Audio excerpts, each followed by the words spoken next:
And I ended up on the North Coast for a while. And one time now, one Saturday, one Saturday we was there, and we met this lady on the beach, and she said, she's what she said, a liaison. She's a liaison. Oh, Okay. I don't know how to pronounce that. Yeah, Liaison. man. Yeah, Liaison. for Stevie Wonder. And I'm like, yeah, right. I don't believe nothing. And she said he's coming to visit. He's coming to have his vacation here. That was at the Americana Hotel that we was the resident band of Happiness Unlimited.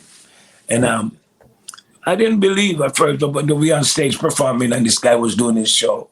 And I noticed there the table center, right in the center of the stage in front of us, was reserved. I was paying attention to that.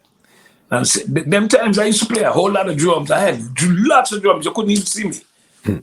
Drums, I wrote a time set, the same drum. I had a big white drum set to surround me. And lots of cymbals. Yeah, because I play and sing, and I was doing doing the part of the band leader, even though the bass player was the band leader, but I'm the one that had to say, ready, Okay.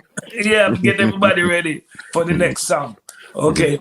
So I had to do that while I'm thinking, remembering the words of the song and doing my rudiments and sing at the same time. So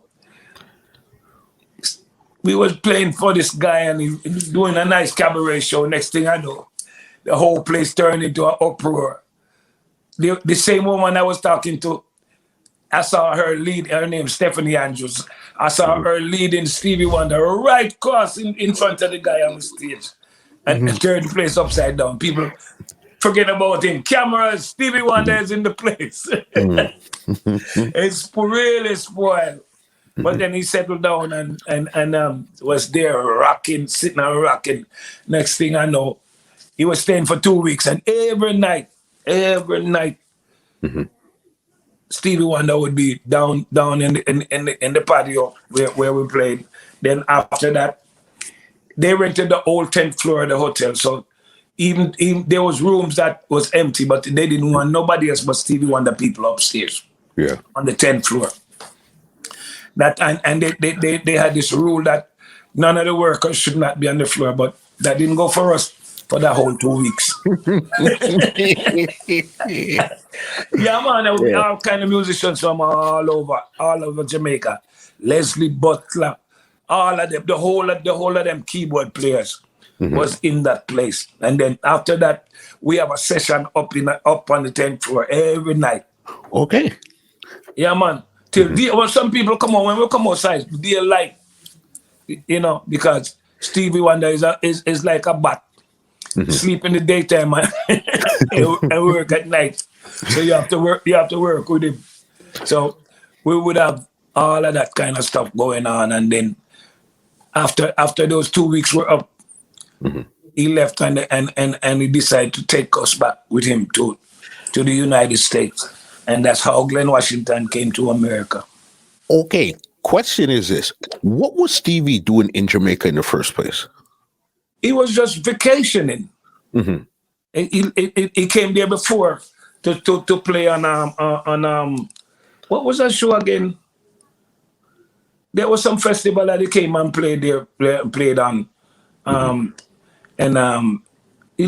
think he liked the place. Right now, I got a song that was written by Stevie. Actually, Stephanie Andrews wrote it for Stevie Wonder, but I got the song. What? Still haven't recorded it yet. Yeah. Crazy. Okay, so then Stevie's here, but you said you left and went to the States with Stevie. What was that conversation like? Why you guys even left in the first place to go to the States with Stevie? No, he liked the way we sounded. He liked the groove, and there was a song called that we made up on stage. It was done off of this rhythm. First time I met you, I could not forget you, girl. I know, really have to get you.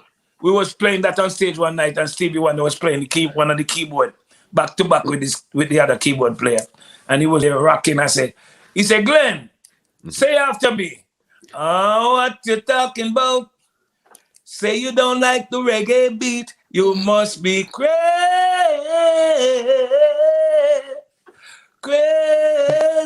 That's where that song came from. I remember one time I heard Musical Youth singing that. Mm-hmm. I think Stevie must have gave it to them. I heard them singing that one time. I heard them with that on record. Mm-hmm. And this was like after we went to California and was out there in Hollywood for a little bit and ended up back. Everybody went their own way, and I decided to stay. Did you guys actually record? You guys do any recording or performing with him in the States? We went to record, but we did a few performances. Met a few other artists, but I don't know what happened, but something fell through and it didn't happen like we wanted it to. Mm-hmm. So while sitting stagnant and not doing anything, I decided I want to move on. Mm-hmm. And I ended up moving to Detroit, where I'm at right now, because I got a show to do here tomorrow night at the Cola Lounge. This podcast is brought to you by www.twolinedmusichut.com.